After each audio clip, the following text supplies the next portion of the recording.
মেহেরপুরের গাংনীতে বাড়ি থেকে মাদ্রাসার উদ্দেশ্যে রওনা দিয়ে নিখোঁজ হয়েছে ১২ বছর বয়সী চতুর্থ শ্রেণীর শিক্ষার্থী শিহাব। সম্ভাব্য কোথাও খুঁজে না পেয়ে অবশেষে গাংনী থানায় সাধারণ ডায়েরি করেছে শিহাবের পিতা সাইদুল ইসলাম। শিহাব নিখোঁজ হওয়ার ঘটনায় আতঙ্কিত পুরো পরিবার সহ প্রতিবেশীরা। তবে শিহাব নিজে থেকে চলে গেছে নাকি মাদ্রাসায় যাওয়ার সময় তাকে কৌশলে অপহরণ করা হয়েছে সে বিষয়টি এখনও নিশ্চিত হওয়া যায়নি।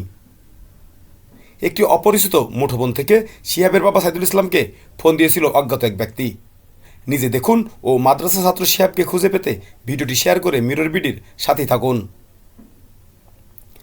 গাংনী উপজেলার মঠমোড়া ইউনিয়নের আকুবপুর গ্রামের বাসিন্দা ও ভ্রাম্যমাণ প্রসাধনী ব্যবসায়ী সাইদুল ইসলামের ছেলে মাদ্রাসা ছাত্র শিহাব নিখোঁজ হয়েছে।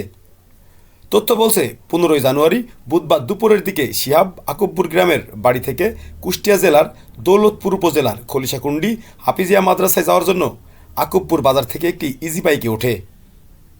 এরপর সন্ধ্যার দিকে শিহাবের বাবা সাইদুল ইসলাম খলিশাকুণ্ডি হাফিজিয়া মাদ্রাসায় ছেলেকে দেখতে গিয়ে জানতে পারেন শিহাব আজ মাদ্রাসায় আসেনি।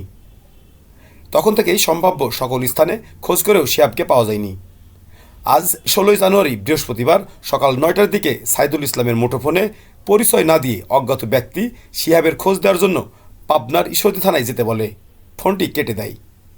শিহাবের বাবা সাইদুল সহ বেশ কয়েকজন মিলে একটি গাড়ি নিয়ে পাবনার ঈশ্বরদীতে রওনা দেয়। পথিমধ্যে ওই অজ্ঞাত ব্যক্তিকে ফোন দিলে সে রাগান্বিত হয়ে ফোনটি বন্ধ করে দেয়। তারপরও শিহাবের বাবা পাবনার ঈশ্বরদী থানা ও রেলওয়ে থানায় যোগাযোগ করে শিহাবের কোনো সন্ধান পায়নি। পরে গাংনী থানায় একটি সাধারণ ডায়েরি করেন। কি বলছে শিহাবের স্বজনরা ও তার মা? আমাদের সাইদুলের ছেলে নিখোঁজ হয়ে গেছে, তো সেখান থেকে ফোন একটা আননোন নাম্বার থেকে ফোন আসার পরে বলছে, আপনি কি সাইদুল বলতেছিলেন? সাইদুল বলতে জি আমি সাইদুল বলতেছিলাম। আপনি কি শিহাবের আব্বু? হ্যাঁ আমি শিহাবের আব্বু। বলছে আপনি দ্রুত আপনি ঈশ্বরদী রেল স্টেশন চলে আসেন। পরে ফোন দেওয়া হয়েছে। ফোন দেওয়ার পরে আমরা আবার এখান থেকে মাইক্রো ভাড়া করে নিয়ে আমরা ঈশ্বরদীর উদ্দেশ্যে রওনা দিছি। দিয়ে কিছু দূর যাওয়ার পরে আমরা আবার ফোন দিছি। ফোন দেওয়ার পরে বলতেছে যে তোর আসার দরকার নাই, তুই যেখানে থাকার দরকার তুই সেখানেই থাক।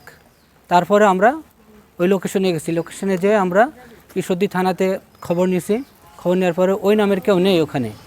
তারপরে আমরা রেল স্টেশন সব তন্ন করে খোঁজ করছি। খোঁজ করার পরে আমরা পাই নাই। পরে আমরা ওখান থেকে ব্যাক করে আবার চলে আসছি। আমার ছেলে যেখানে আসি খালি বললো আমাকে মা হুজুরে মারছে। আমি বলছি যে দিছে পড়তে গেলে মারে। তাই বলছে আমাকে হাতে মারলো, গালে চড়াইলো, পায়খিতে মারলো। তাই বললো বুইলি টুইলি খাই দেয় গোসল করি। আমার ছেলে আবার বলছে যে যাবো না। তা বলছে যাবা না বাবু, তো হেল্পরে আব্বা আইলে যাবো। তাই বলছে তোর আব্বা আসতে আসতে রাত হয়ে যাবে, তো তুই এখনই যা। তো বলছে যে আব্বা আসুক, যাবো নি। তো ওর বর্মা আইলো, বর্মা আবার বলছে যে হইলো পরে কি হইলো বাবু? তাই বলছে। তা আমি আবার বলছি যাচ্ছে আছে না বড়াপা। তো বলছে যে চলো বাবু, হইলো পরে পড়তে গেলে আরাম করতে হয় না, পড়লে তোমার ভালোই হবে। তাই বলে ছেলে আমার চলে গেলো। যাই অটো তুলে দিয়েছে। দেওয়ার পরে যে কি হয়েছে আর আমি বলতে পারিনি। বিকালেও খোঁজ হয়নি। মাগরিবের পরে ওর আব্বা গেছে মাদ্রাসায় ছেলে টাকা দিতে। যাই খোঁজ করছে, ছেলে হইলে পরে পাইছে না, যে বলছে হুজুররা আসেনি তাই বললিছে। তারপর আমরা খোঁজাখুঁজি করছি, তারপরে থেকে আর কোনো ছেলের খোঁজ নেই। ওরা বলছে একই কথা, আসেনি মাদ্রাসায়। আমরা এদিক খোঁজ করছি, পাইছিনি।